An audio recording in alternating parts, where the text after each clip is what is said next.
Hello, everybody. This is Dr. Dan Cordelicchio. Welcome to another segment of Destination Health Podcast, Finding Function in a Dysfunctional World. We're just going to get right into it. You all know who Dr. Apigian is. I have the bio here.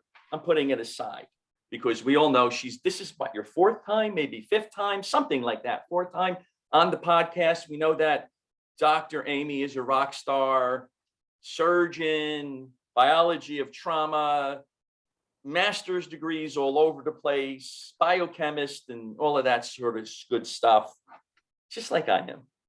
So yeah, no, that is that side of me, Dr. Dan. That there is that side of me, and yet I would say that probably still most people don't really know the real Dr. Aimie. You know, that's okay. You got 1 minute to tell everybody who's the real Dr. Aimie. All right, so. Yes, I am at this place now where I am just this year, like 250,000 people around the world are being impacted and given hope with the tools of the biology of trauma. And yet there was a time when I could not make a difference in trauma for the one person in my life that mattered most. One person. Here I'm reaching 250,000 people around the world right now this year. And yet I could not even help one person. Is that you, Dr. Aimie? That was my son.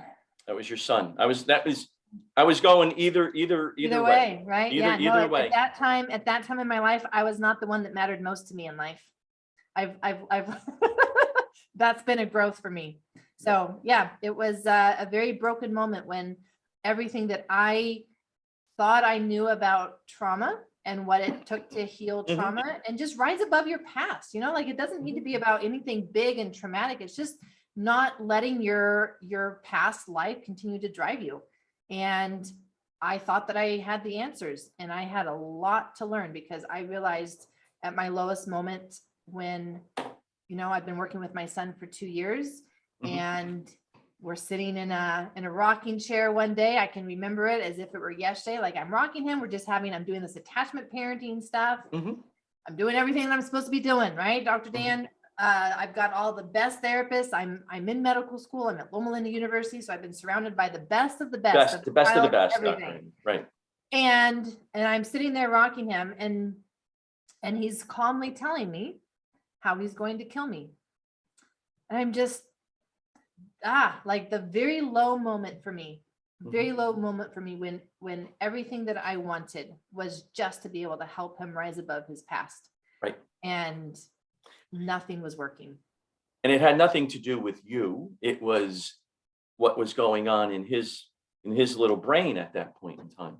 Right? Well, yes. And I had the misconception that time heals everything. I had the misconception that love heals everything. Both of those were wrong. We were brought up with those two, right? We were taught, and we're still taught that. You still hear those messages going. Time heals all wounds. Yeah, no. Just give it time. Just give it time, Dr. Dan. Right? It's like, no, give it more time, and it's going to further ingrain itself into who you really are and how you're showing up in the world. And so that was when I became very open to figuring out. All right, I don't know, and I want to figure this out for him. And yes, eventually my story is that I had to figure that out for myself once I started to see patterns of feeling insecure and having those desires to hide and stay small. And that was my idea of staying safe. And I got to work on all that for myself. But yeah, that's how I landed on, you know what? No, there is a biology. There's a biology that will keep you stuck in your living from your past rather than living above your past. That's right. And so how's it going with your son today? So part of our story is that he is no longer with me. Right. So he was with me for 6 years. And I'm going to say that most of those 6 years were very, very rough years. At the end of it, I had brought in several different pieces because I was always searching for something else that seemed to be helping other people. And I was willing to try anything that seemed to be helping. And so we were out in West Virginia, of all places, right? Like backcountry, true country Western place. We're walking about 2 miles to a grocery store, just honestly, because with his behaviors and his emotions, I always just had to keep him busy doing something, or else he would naturally navigate towards something really negative and really destructive. And so we're on this walk and I'm in my mind, right? Like that's always where I've tended to live, is in my brain. Mhm. And we're walking down the road and I feel this hand, I feel him reach out for my hand. And I was shocked because this is not something that he had ever done before. I had always been the one that had to initiate physical contact with him. He was the one pushing me away. He was the one still guarding his heart. And so I was so shocked to feel his hand coming into my hand. And I looked down at him and he just looks up and he's like, Mom, I love you. And then he said, thank you. And it was like, wow, right? Like, done. Yeah. Okay. Like we're at a something. Crossroads right here. Yes. You've been chipping away at it, Dr. Aimie, and then all of a sudden. Yes. And it finally integrated for him after bringing in all these pieces. Did the faucets come out? Did the what? Faucets come out. Were you crying? In the moment, I definitely teared up in the moment. I definitely teared up in the moment. Of course. And then we had a most delightful time. We were just talking about the attachment and neurodevelopment module that I teach in my certification course. And what he did next is so cool when you understand all that attachment and neurodevelopment stuff, because that evening he wanted to sit next to me on the couch, which again, very unusual. He never wanted to be next to me. He was fine being across from me. We'd gotten that far, but sitting next to me, that close to me, was something that I always had to just be like, no, we're going to do this because we need to do this. Right? You need to get used to this. I am your mom now. But it was never something that he had initiated. But this time, Dr. Dan, what he did, it still gives me goosebumps. He went into some of the patterns that a newborn does. And he had a very rough in utero experience. A lot of toxins had been entering his system in that period of his life. And when he was born, it was not into a safe place. And so for him now to start, he started rooting. And so rooting is where a newborn will just use their nose and they'll smell you. And that's actually a powerful way for them to feel safe, is they use their nose to know, like, you're my mom. Your mom. I'm sticking with you. Right. This is a reflex. This is a normal reflex for all of the listeners. Reflex. It's just a normal developmental reflex that you get. He reverted back to newborn reflexes as a 9-year-old. So he, in his mind, I don't think he knew what he was doing. Right, but somewhere something connected. Now on a huge level. Now, I can say this because we're really good friends. I mean, I've known you for what are you gonna say? A long time. No, I'm going to say that you're one of the most empathetic, kind individuals that I know, where you're taking this individual and you're trying to mother them, you're trying to bring them along, you're trying to let them grow. And this biology of trauma sometimes pushes individuals away, because listen, you can say, you don't have to be a scientist, but you can say it's something new to them. They don't know how to handle that, if you will, just a very general umbrella, if you will. And you can see that because growing up today, you're 9 years old, 10, 11, 12 years old. It's not easy. It's not easy. You go through some normal stuff anyway. And for him to do that, and for you to help out your son, and for him at the age of 9 to do this, you're the best. That's just incredible what you've done, Dr. Aimie. I think that's the first time you've shared that with me too. Thank you. Yeah, that's a really. Thank you for being vulnerable. That's just incredible. That story is at the core of everything that I do. That is your why, and that is your motivating factor, right?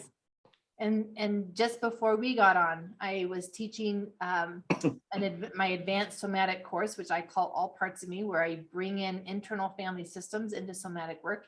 Internal family systems was actually part of, along with an art narrative therapy, that last piece that Miguel needed for his shift. And so now I lead other people through this kind of sequence of modalities that I call it titrating their ability to open up and do this work, because if we can't actually go too fast and traumatize them further.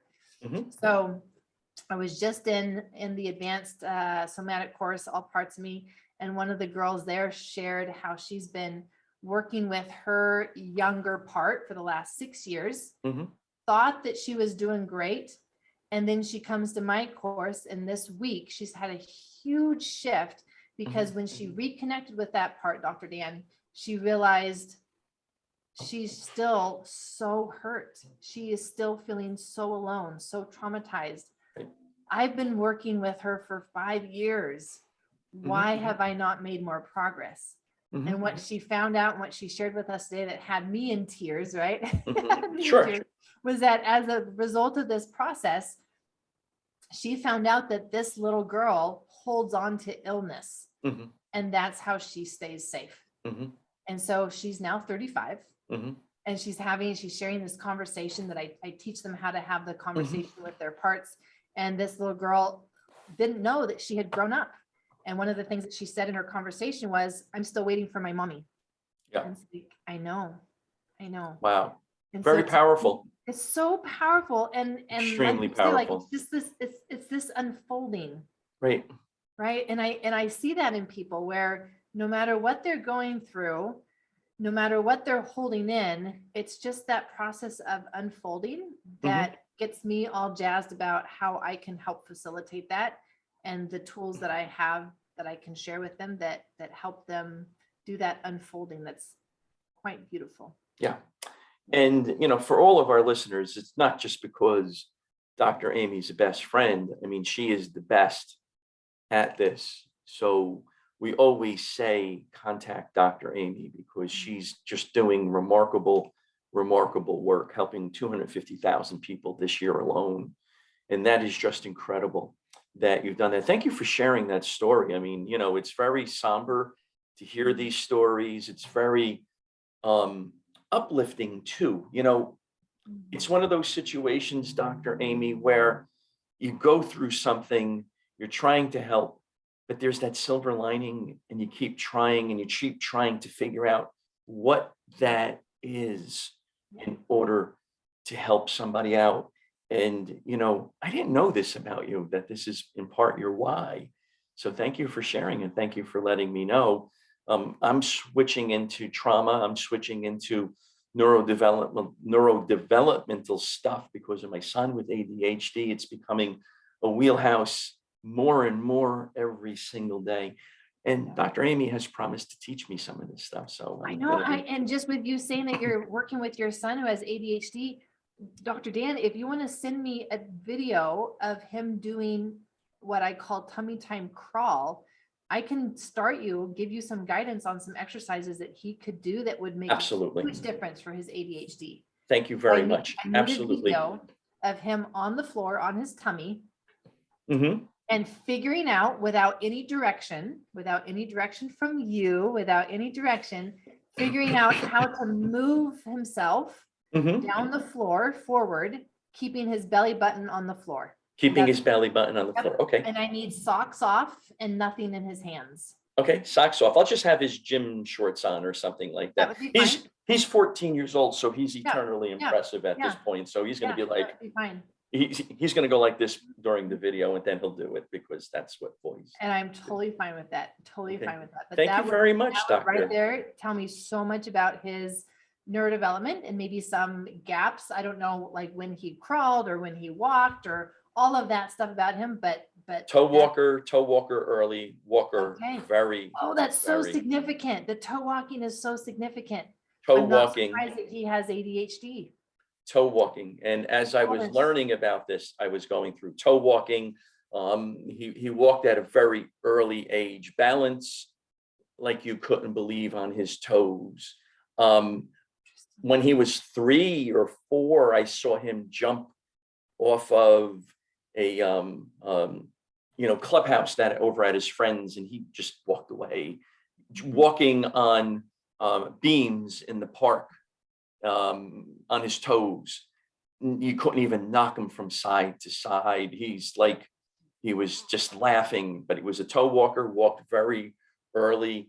One neuropsychologist said, hockey's the perfect sport for your boy, just to let you know. He said that's why he's Really? excelling at this, is because he has his ADHD, and he probably had all of those, developmental blocks, if you will. I don't know if that's a correct word I want to say. And he's quite a hockey player, as you know. And so it's interesting. It's interesting, but he was definitely a toe walker when he was younger. Oh, that's so significant. That's All right. So I'm going to send you that video this weekend. Yep. All right. I'm going to send you that video, and we could do a podcast about it, and we can bring it along, because I think, to help individuals motivate, educate, inspire, that's what we like to do in order to help individuals out. But Dr. Aimie, thank you for telling me that. It's sad, but then it's uplifting. All right. Because my son at one point recently said to me, "Thank you, Dad, if it weren't for you." Right. So, and that's why we do what we do. That's why we do what we do. I'm going to continue to work with metabolic dysregulation. So my patients, don't worry about that. I got your back. But we're just going to bring in this neurodevelopment piece now too. We're going to bring in this neurodevelopment piece, because I'm sure that I have ADHD and I need to keep my mind down. Anyway, no, never, right, Dr. Aimie. Oh my goodness. Not at all. Never. Not even a little. All right. Dr. Aimie and I are really your best friends, so we know a lot. She knows me, so it's all good. So, Dr. Aimie, you have a course coming up on Wednesday evening. I do. I have a masterclass, and talking about diet. Diet, because so many people are on the wrong diet for helping themselves heal from trauma, and it's actually their diet is keeping them, again, kind of what we were talking about before, is keeping them living from their past and living from their trauma self rather than living from their healing self. And so I'm going to break down the most common diets and why they're actually dangerous and keeping people stuck in their stress and trauma. This is interesting. So let's talk about this, because I put together diets and nutritional programs all day long. What are some bad diets? Or some not so good diets, let's say. Let's not call them bad. What are not so good diets for those with biology of trauma? Yeah, so we want to look at the spectrum of their trauma. And I want to say the spectrum of the dysregulation of their nervous system. And so wherever they are in their nervous system, you can be in parasympathetic, which is happy, healthy, connected. Your body, your biology is working at its best. But then you can be in sympathetic, and sympathetic is the stress response. And what many people are doing wrong is that they are overweight, and they're going on diets though that are not consistent with what the body needs to handle stress. And so rather than being able to continue to build their capacity for that stress, they're putting themselves in overwhelm and going into the trauma response, which is the freeze response. And so some of the diets are adding to the stress that they already have in their life. And this was one of the mistakes that I did. So, there was a point when, of all the stress that I was under, as well as my diet and everything else, right? Like I was in general surgery residency and I was 30 pounds overweight. And so I just knew, and I was unhappy, I was anxious, I was depressed, right? And I just knew that all of my problems were because I was 30 pounds overweight. That if I just could lose the weight, then I would be happy. I wouldn't be anxious. Like I just knew, right, that the weight, being overweight, was the source of all of my problems, Dr. Dan, all of my problems. And so I went on a diet, a specific diet that I'll actually be talking about in my masterclass on Wednesday, in order to lose the weight and lose the weight as quickly as possible. And that was actually the last straw for me that broke the camel's back for my own metabolic health. And so certainly it had been going in the wrong direction for years, Mhm. but that was the last stress and burden on my body. And that's Mhm. when I went into my crash and had couple years of severe fatigue that I had to figure out how to manage and what was going on. Mhm. So we want to look at, when you are under stress, what diet can you choose in order to actually be able to increase your capacity to respond to that stress and not be overwhelmed and go into shutdown, and this is too big for me, Mhm. and I'm just gonna let it all crumble and fall on top of me and crush me. Right. But then for those people who do find themselves in overwhelm and the freeze response, Mhm. and a person would recognize that by kind of going through life just in the motions, right? It's all automatic to them. They don't feel that they're really fully present. These are the people that might be driving and they get to their location and they're like, where was I in that drive? Mhm. I don't remember that. I Mhm. wasn't really here. Or they'll be in conversations and meetings. For me, it would be like I'm in trainings, and I wouldn't notice necessarily when my mind went away, but I would notice when it came back, and I'd be like, oh shoot, like I Mhm. lost a lot of that. I didn't hear that. So there's a lot of different ways that people can recognize that they're in that freeze and overwhelm, but your diet needs to be different if you're in that place, because this Right. is the dorsal vagal response. So the Mhm. polyvagal theory that Dr. Stephen Porges has brought to the world, and has been wonderful for that. And when that happens, there are changes that happen in the digestive system, and you Mhm. can't just eat your normal diet Mhm. and be okay. By eating what you normally do, you're actually going to be keeping yourself in that overwhelm for longer, Right. because of the harmful effects that it does when you're in that state. When you're not in Sure. that state, it's fine.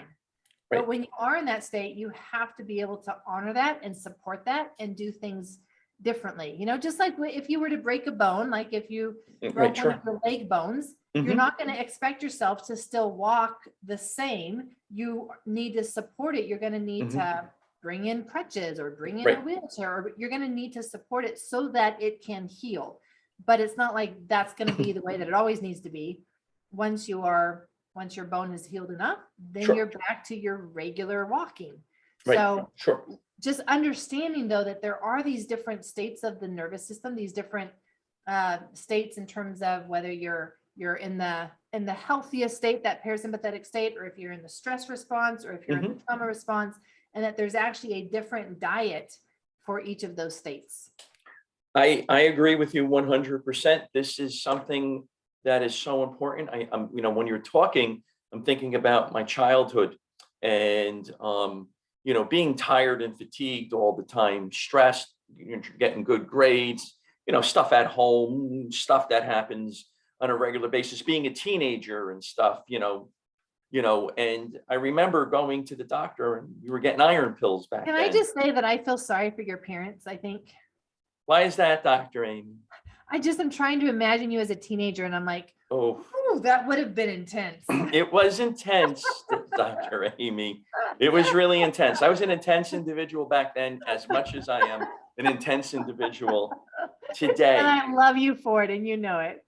Thank you very much. And I love you too. So yes, I was very intense. And, I've learned how to take that, because that intensity and that sympathetic state that one gets into, and if you have a bad diet, and listen, back in the 70s, I think everybody had a bad, everybody There was had no good diet. there was no It was good all diet. I bad. mean, I remember in high school, oh man, I'm really dating myself. Yeah, So you're I dating remember in yourself high now. school, like in the mid 70s, they came out, bacon and eggs were really good, and then Yep. it changed a little bit. Then pancakes were good. And, and it just started changing. Smoothies actually became popular back then, but then they put eggs in there and this and that. And, we were gaining weight because of the caloric content that was in there.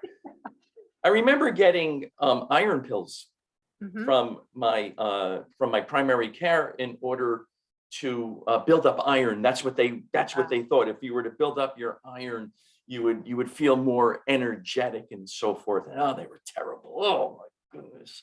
Even if you got the water and you went, you soon, oh, they were just terrible tasting.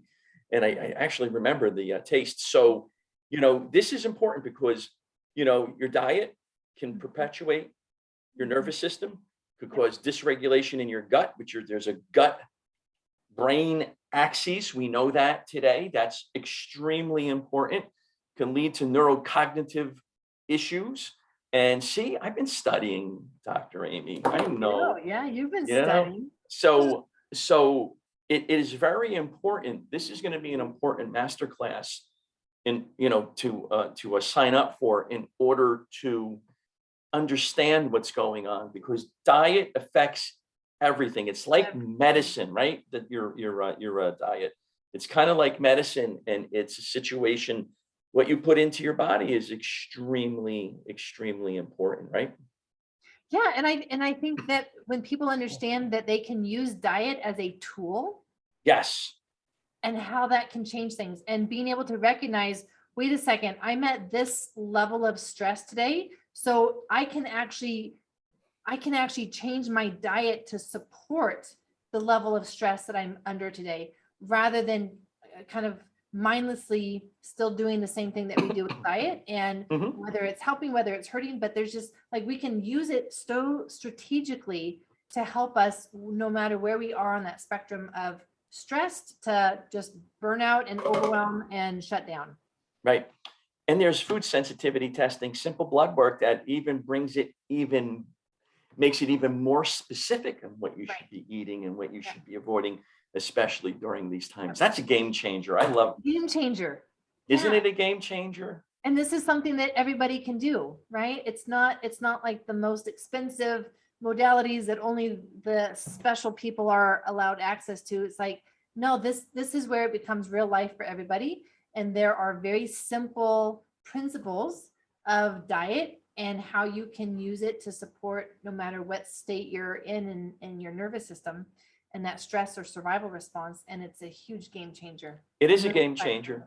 I've written 6 scripts. I've written 6 scripts thus far, with my with patients. I have another 2, and I anticipate after the consult and the exam to make some recommendations, because it's really that important to do so. When is this class? Tell me, when's the class? Wednesday, May 24. What time? 4 p.m. Pacific.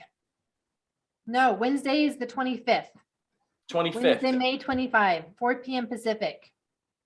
All right. I think I have the email, but I'm going to look, and if I don't, I'm sure I do. Here, I'm looking at your emails. I get like, right? You didn't know that I was on your email. I did not know that, but now that I know that, that's a game changer for me, Dr. Dan. Yes, you have to up your game for this, right? I'm gonna mention you personally in one of my emails, just to make sure that you're actually not just getting them, but reading my emails. Yes, I am. So I'm looking at one now. It's the 2-day workshop. This is not the 2-day workshop, right? No, this is the 21st and 22nd. That's coming up on Monday and Tuesday. All right. I'll make sure that I have this, because I have so many emails from you. We've got a lot going on. Okay. The 3 popular diets that prevent trauma and healing. That's the one. Okay. There you go.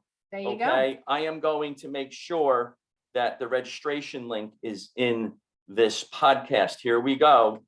There it is. Okay. When I'm done here, guess what I'm doing? I'm registering for this. I'm gonna watch for you. That's right. And you'll probably call me out if I'll probably call you out. Dr. Dan's here. Oh, he's not here right now. Where is he? Dr. Dan is not here. I'll make sure it's in the show notes. So let me call him, because he needs to be here. Oh my goodness. Imagine doing that. He promised me he would be here. All right. I can't do it on the podcast. Have I just created enough of a stress response, or have I just put you into the trauma response now? No, I have a stress response. I have FOMO right now, total. So it's like, the fear of missing out is significant. Right. At this So point. what is FOMO? Is FOMO stress response or trauma response? What do you think? Trauma. Yeah. Is it trauma? Or is it stress? I don't know. You're not going to tell me. I'm going to have to research it. That may be the next masterclass that I need to do, because a lot of people are experiencing it these days. Like it's a big word that's going around. people need to really understand what FOMO is, because if they're going to use their diet, they need to understand what diet to use when they're in FOMO. All right, I just got the date of the email, so I know which one, where to go, and I will be there. I'm checking my calendar right now, just in case. Dr. Dan does not want to be called out. Okay, it's what is it, May 25th, you said, right? 25, 4 p.m. Pacific, 7 p.m. your time. See how easy I am making this for you? You're in, Dr. Apigian. I'm in. I mean, I put you in. I didn't have anything going on at that point. Out of the stress response. I'm at it. I feel good right now. So There you go. we're almost done, Dr. Apigian, because I know that you're busy and you have some stuff to do. I have some stuff to do. Give us 3 tips, diet and nervous system. Just 3 quick tips. Tell us. Yeah. So when you're in overwhelm, you actually want to eat foods that take less energy to digest. Mhm. So I know that you're going to be craving the carbohydrates. I know that you're going to be craving the breads, Mhm. because did you know, you probably know, but many people don't know that breads and gluten actually bind the opiate receptors. Yes. And that is why they help you feel better. Right. They actually are numbing emotional pain because they are binding your opiate receptors just Right. like a pain pill would. Yes. And it makes you Hello. feel good. It makes you feel good. In the moment, but then it also will trigger that dopamine reaction so that now you're becoming addicted Right. to the breads or the sugars in order to get that effect. Whatever processed food that's Whatever going to processed compete. food, like it actually does trigger that addiction process. Then through you the dopamine. crash, and then you need to bring that up again. Totally, So totally. it's crazy. So rather than reaching for those foods that will kind of make things worse for you, right? Like don't make things worse for you. Don't stimulate that addictive pathway in your brain. You want to stick with foods also that are easy to digest because your body is in energy conservation mode. Mhm. So this is where chicken soup, right? Chicken soup for the soul Right. is a real thing. Chicken soup for the biology of trauma. I love it. Chicken soup for the overwhelmed. Right. And smoothies, right? Like this is where like you want to be able to help process, digest all of the food as much as possible because your body is literally running off of low energy. Right. So Sure. that would be my thing. The sugars, they're going to help you feel better in the moment, but you're going to get that sugar crash and it's going to be a cycle. Insulin, all those hormones are all over the place. The Yeah. breads are going to bind the opiate receptors and trigger you to have develop an addiction. Mhm. And you want to go for foods like soups and smoothies when you are in overwhelm, not necessarily stress, but when you are in overwhelm specifically because your body's in an energy conservation state. I love that. That is a wonderful tip that I want the whole entire audience listening, because you know that I recommend different types of nutrition shakes depending upon what's going on with somebody. So making that nutrition shake can really help out. Listen, something as simple, and now that you're mentioning this, Dr. Aimie, last night a patient texted me because they said, they were stressed, they work a lot at night. I said, just do another nutrition shake. And they were like, you know what? Just a simple hack, if you want to call it that, like that. They just texted me and they were like, wow, this is really good. So they need more of the nutrition shake because they're adding another one in. More of the nutrition shake. And they also need more protein in those times. So yes, like that's probably also what helped them feel better from that shake. Right. Because if you have a shake that has 22 grams of protein in it, that would satisfy that protein, which would be very good. And that's going to help you make more serotonin. Yes. And it's going to help you make more dopamine. And those are the neurotransmitters that you really need to help shift yourself out of overwhelm and back into parasympathetic. Yes, I agree. Dr. Dan, I love talking with you. I love talking with you, Dr. Aimie. It's always a great time. Our time is done. We'll have Dr. Aimie back on again. We've probably had 2 or 3 podcasts beforehand, but sometimes we have a podcast and we're like, oh my goodness, what happened? It's like 2 hours later, we didn't even do the podcast and we're ready to go. So it's all good. So Dr. Aimie, thank you very much for being on today. It's always a pleasure to see you.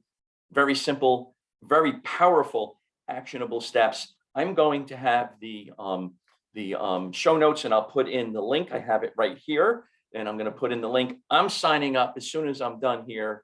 And I want all my listeners, okay, because this is going to go out either tomorrow or Monday. I want all my listeners to get in there and to listen to Dr. Aimie on Wednesday, the 25th, 4 p.m. Pacific, 7 p.m. Eastern, and anything in between. Dr. Aimie, my beautiful friend, thank you very much as always. And I'll talk to you sometime over the weekend, and because we got other things to talk about. Want to thank everybody for listening in today. Remember, live your best life. Get there next Wednesday. It's in the show notes. Let's go. Sign up. I recommend Dr. Aimie. That's all you got to know. All right. We'll see you on Wednesday. Dr. Aimie, thank you very much. Thank you. Keep shining. Absolutely.